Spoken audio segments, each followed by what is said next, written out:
जानकार बताते हैं कि राजनीति में किसी का अंत नहीं होता, लेकिन कुछ वक्त के लिए किनारा जरूर लग सकता है।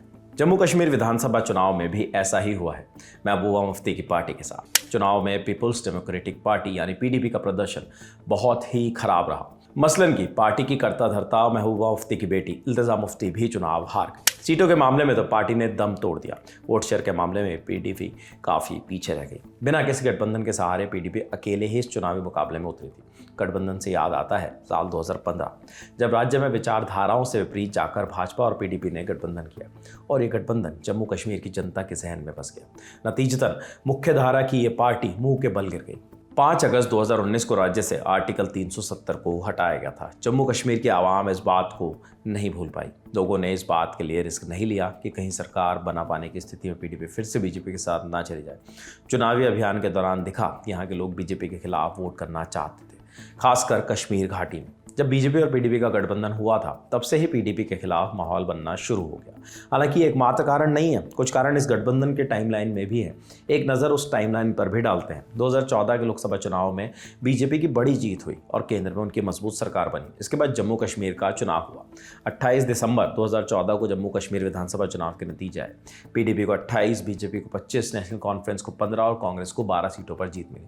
चुनाव कुल 87 सीटों पर कराए गए थे। जाहिर है आवाम ने स्पष्ट बहुमत नहीं दिया, लिहाजा यहाँ गवर्नर रूल लगा दिया गया।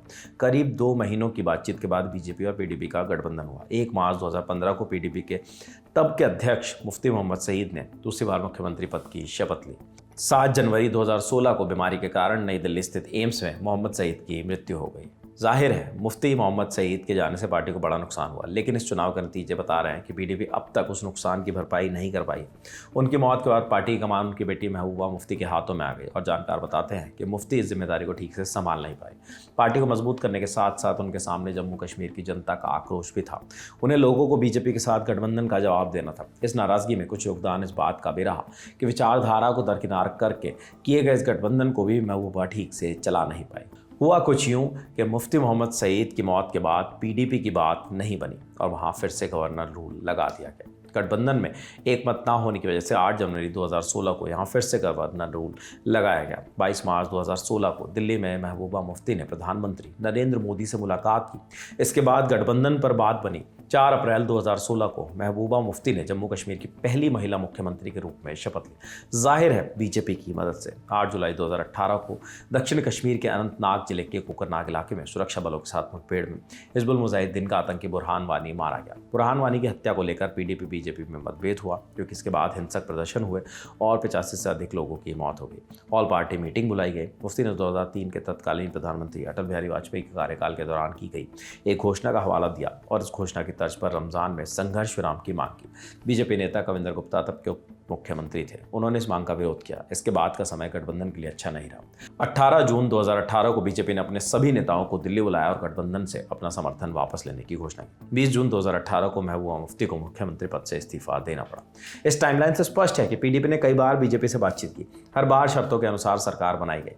इससे पीडीपी की एक ऐसी इमेज बनी जिससे कि वो कभी भी बीजेपी के साथ जा सकती है, या कि पीडीपी सरकार बनाने के लिए अपनी विचारधारा के साथ भी समझौता कर सकती है। इसके बाद कई बड़े नेताओं ने पीडीपी का साथ छोड़ दिया। हालांकि महबूबा मुफ्ती ने इस इमेज को बदलने का प्रयास किया। जम्मू कश्मीर के लोगों को ध्यान में रखते हुए कई बयान भी दिए, लेकिन उनके चुनाव अभियान में उस धार की कमी दिखी जिसकी उन्हें जरूरत थी। पीडीपी की इमेज ऐसी बनी थी कि चुनाव के नतीजों के पहले जब एग्जिट पोल्स जारी किए गए तब अधिकतर में पीडीपी के गिरते प्रदर्शन की भविष्यवाणी कर दी गई थी।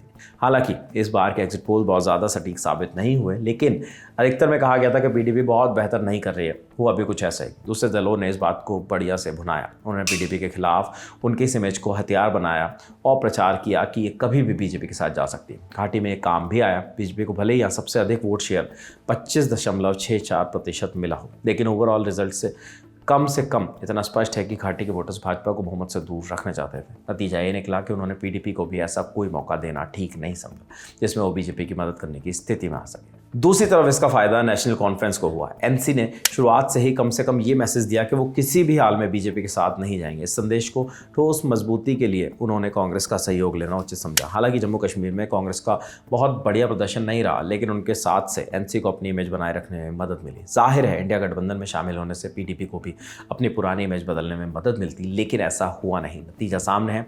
2014 में 28 सीट जीतने वाली पीडीपी मात्र 3 सीटों पर सिमट गई है। अभी की स्थिति के अनुसार मुफ्ती परिवार का कोई भी सदस्य सदन में नहीं होगा। उनकी बेटी श्री गुफारा बिछेरा सीट से पहली बार चुनाव लड़ी, 9,777 वोटों से हार गई। चुनाव के अंतिम परिणाम आने से पहले ही उन्होंने अपनी हार मान ली थी और एक भावुक सोशल मीडिया पोस्ट किया था। एनसी के बशीर अहमद शाहवीरी को 33,299 वोटों के साथ इस सीट से जीत मिली। इस चुनाव में हार के बाद मुफ्ती ने कहा, ये उतार चढ़ाव किसी भी पार्टी की राजनीतिक यात्रा का हिस्सा होते हैं, लेकिन पीडीपी के पास एक विजन और एजेंडा है और इससे हमें उम्मीद के साथ आगे बढ़ने में मदद मिलेगी। इस बयान से महबूबा मुफ्ती ने इतना तो स्पष्ट कर दिया है कि वो उनकी राजनीति का अंत नहीं है। हालांकि उनके सामने जम्मू कश्मीर के वोटर्स का भरोसा जीतने और पार्टी का साथ छोड़ चुके पुराने नेताओं को साथ लेने की चुनौती बरकरार है। कुल 90 सीटों पर चुनाव कराए गए थे। 42 सीटों पर एनसी, 29 सीटों पर बीजेपी, 6 सीटों पर कांग्रेस, 3 सीट पर पीडीपी, 1 सीट पर जेकेपीसी, 1 सीट पर सीपीआईएम, 1 सीट पर आम आदमी पार्टी और 7 सीटों पर निर्दलीय उम्मीदवारों को जीत गई है। फिलहाल इस खबर में इतना ही। स्टोरी के लिए तमाम जानकारी जुटाई हमारे साथी रवि सुमन ने।